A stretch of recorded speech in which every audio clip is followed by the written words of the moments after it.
Saudi Arabia's artificial intelligence startup Humane is actively working towards becoming the world's third largest AI computing power provider. However, it faces challenges due to strict US export restrictions on advanced chips. To address concerns, Humane's CEO Tarek Amin publicly admitted that the company will not purchase equipment or chips from China's Huawei. Amin also provided detailed security assurances to US officials. This statement is seen as a key bargaining chip in US-Saudi negotiations and could potentially expedite the licensing approval process.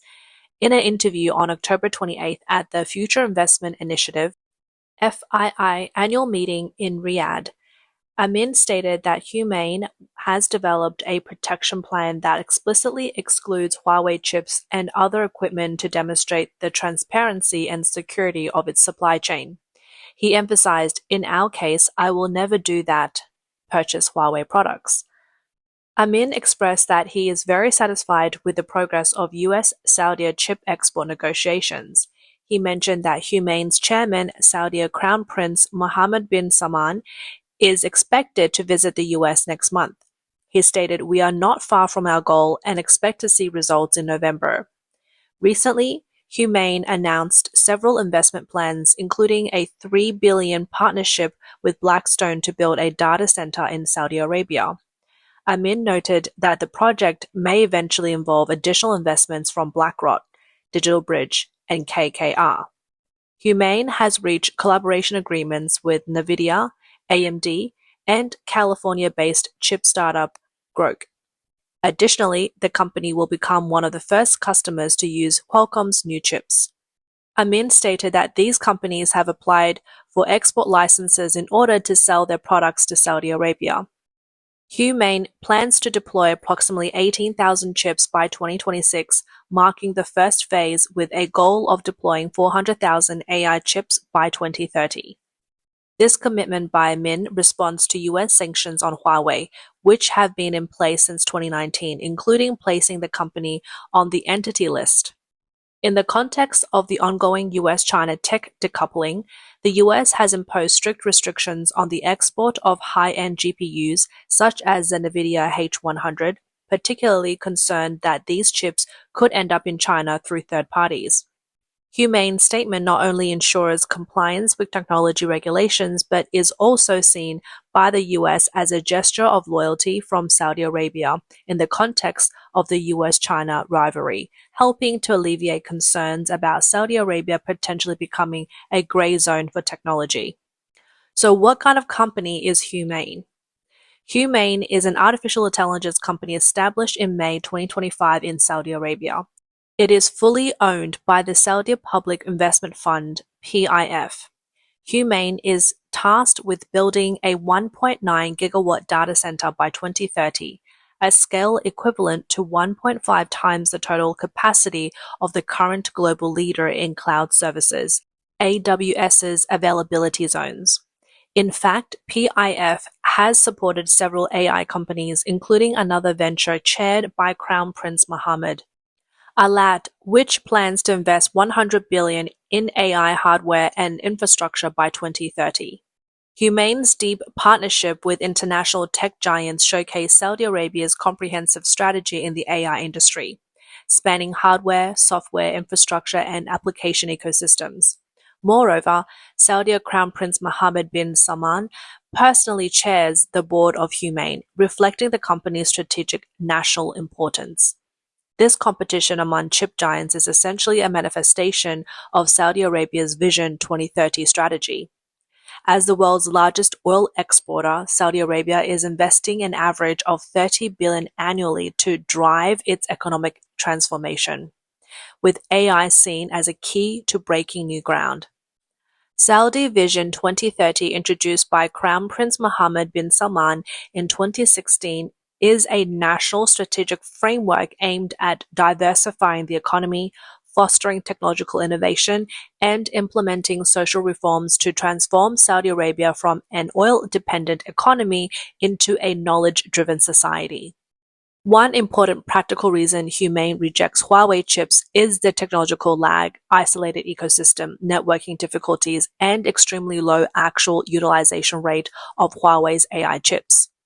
Gregory C. Allen, Senior Advisor AI at CSIS, stated in an interview on September 12th. Why do people want to buy Cambricon chips? Why wouldn't they want to buy Huawei chips? Recall when I was talking about all the challenges that Huawei has had with their chips in the past. Allen pointed out that before the rise of large language models, Huawei had not adequately designed its architecture to meet related demands. He added that these chips are also unreliable, making it extremely difficult to network them efficiently and build large-scale clusters. Most critically, Huawei's supporting software ecosystem is highly underdeveloped. Many users in China continue to rely heavily on NVIDIA chips and plan to keep using them, while also seeking to increase purchases of domestic chips. If Cambricon can make its products compatible with NVIDIA's, switching to Cambricon would be far easier than switching to Huawei. Transitioning to Huawei, Allen explained, requires a complete rewrite of the entire software stack just to adapt to Huawei's less efficient chips.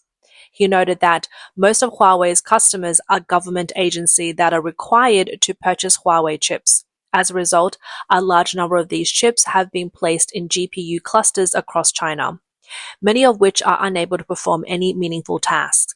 This has led to extremely low utilization rates, a situation that reflects Huawei's chip sales throughout much of 2024. Allen also commented that the 910B Ascend chip has a poor design and offers little value for large models, while Huawei has further delayed the launch of its next-generation 910C chips. Since its release on October 2025, Huawei's Harmony OS 5.1 system has sparked widespread debate among Chinese users due to compatibility issues stemming from a fundamental redesign of its underlying architecture. 华为这个鸿蒙5.1这系统一升级。 After upgrading to Huawei's Harmony OS 5.1, this 70 Pro basically turned into a pile of scrap metal. Douyin doesn't even have the live stream option anymore, and I can't go live at all. The video function on WeChat channels is missing too. Think about it. Those two apps are the ones we use most often. I called Huawei customer service, and all they said was they're actively communicating, meaning they want Tencent and Douyin to cooperate with them to adjust their apps to fit Huawei's system. But let me ask, why doesn't Huawei's own team do internal testing first, make sure everything runs fine, or at least mostly fine, before rolling it out and asking others to update? When you launch a new game version, you test it internally first. Otherwise, you end up releasing a version full of bugs. Who does that? Even small game companies know to follow the proper process. Internal testing first, then release. But Huawei, such a big company, acts so irresponsibly. People say, if you don't support domestic products, are Apple's things any better? I don't know about everything, but I do know this. They actually work. And it's not just phones. American cars, for example, are durable and reliable. What more can people do to support you? We've already paid 6,000 or 7,000 yuan for a pile of junk. Ordinary people have been supporting you, yet you still make such basic mistakes. Releasing before testing, waiting for market feedback to find bugs. Does that logic make any sense? Allen emphasized that the main issue with Huawei products, such as the Ascend chips, lies not in the hardware itself but in the incompatibility and isolation of the supporting software stack. This forces users to either rewrite code or wait for third-party adaptations. The situation mirrors complaints from Chinese users about Harmony OS 5.1, who reported missing functions, frequent bugs, and reliance on third-party developers such as Douyin and Tencent for fixes, instead of Huawei conducting thorough internal testing before release. As a result, Huawei smartphones have seen a decline in functionality and efficiency. Since the mid-2010s, the Chinese government has promoted the goal of technological self-reliance, but in the core supply chains of semiconductors and AI, it remains heavily dependent on Western technology. The path towards true independence continues to face significant structural challenges. From Humane's perspective, the goal is to build the world's third largest AI center, not to serve as a testing ground for Huawei. Even without US restrictions, Humane would not choose Huawei, as the technological and ecosystem gaps remain substantial. Humane's decision is therefore both pragmatic and inevitable. The company avoids Huawei not because it is prohibited, but because its products are inefficient, impractical, and economically unviable. Saudi Arabia has long been a traditional ally of the United States, which remains the Desert Kingdom's largest supplier of weapons and security support.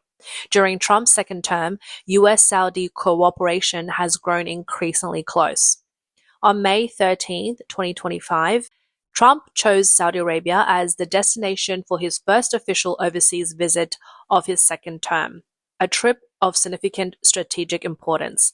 The agreement signed between Trump and Crown Prince Mohammed bin Salman included Saudi's commitment to invest an additional $600 billion in the United States and to purchase $142 billion worth of weapons. Eventually, President Trump is aiming to secure $1 trillion deal with Saudi.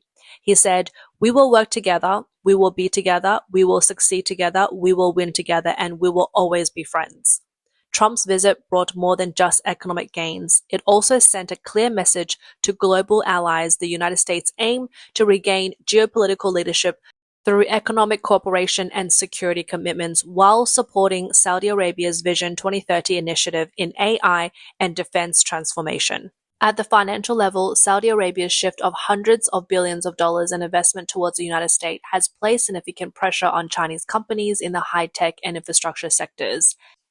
At the technological level, this has accelerated the process of desynthesization in AI, semiconductor, and biopharmaceutical technologies.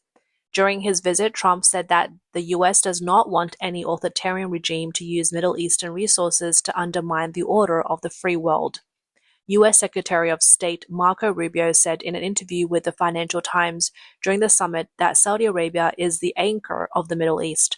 Stabilizing Saudi Arabia means stabilizing the entire region.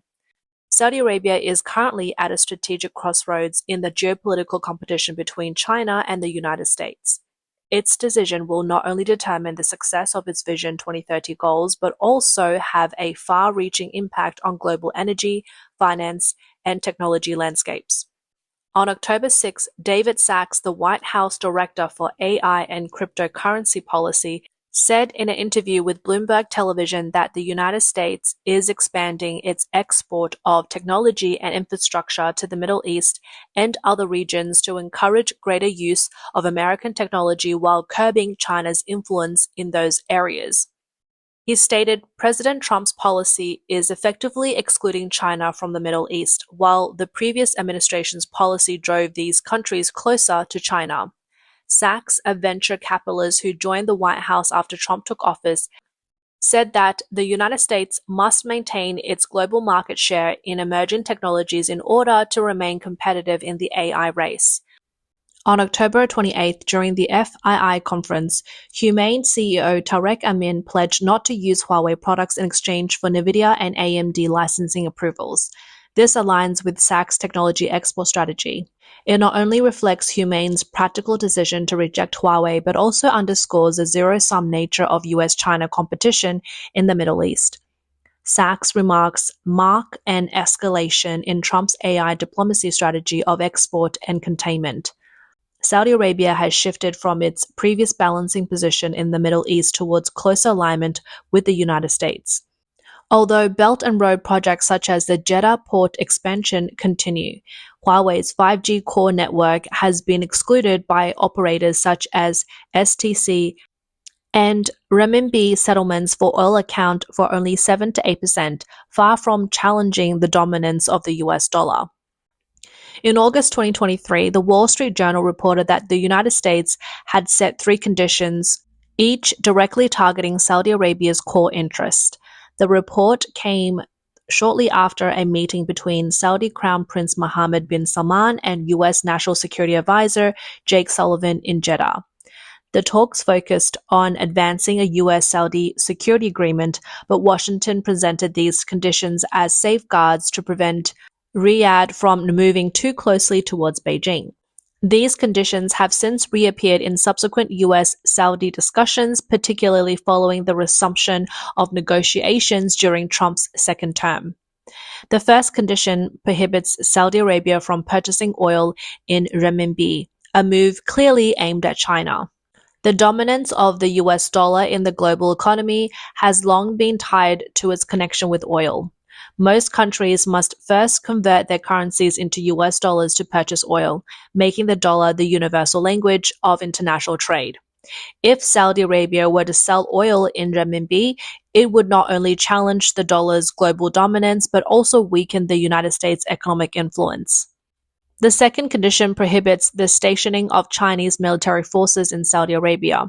The Middle East has long been a key arena for major power competition, with oil as its central interest. In recent years, China's influence in the region has been expanding, and there have even been reports suggesting that China may seek to establish a military presence there. The United States, which maintains multiple military bases in the Middle East, has long been the dominant power in the region. If Chinese troops were to be stationed in Saudi Arabia, US controls and influence would inevitably be diminished. The third condition bars Saudi Arabia from using Huawei technology. The United States is concerned that the large-scale deployment of Huawei telecommunication equipment in the Middle East could pose a threat to US information security. While these three conditions appear to be directed at Saudi Arabia, they are, in essence, part of a broader strategy to contain China. If Saudi Arabia were to fully accept them, it would significantly restrict its cooperation with China and effectively limit Beijing's expansion in the Middle East. Humane's public commitment marks the implementation of the third US condition, prohibiting Saudi Arabia from using Huawei technology in a key sector, effectively serving as a passport for US-Saudi Technological Cooperation. Located between the Red Sea and the Persian Gulf, Saudi Arabia controls the Strait of Hormuz, a vital choke point for global oil transport. Its geographic and strategic position makes it the crossroads of the Middle East. Given this importance, China has sought to strengthen its influence in Saudi Arabia by promoting infrastructure projects under the Belt and Road Initiative, while Huawei has aimed to expand its presence in the kingdom's telecommunications sector.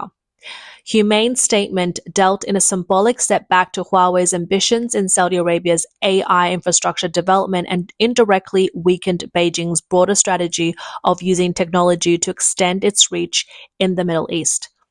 Saudi Arabia's decision reflects both an effort to secure access to US technological resources and a move to guard against China's strategic influence.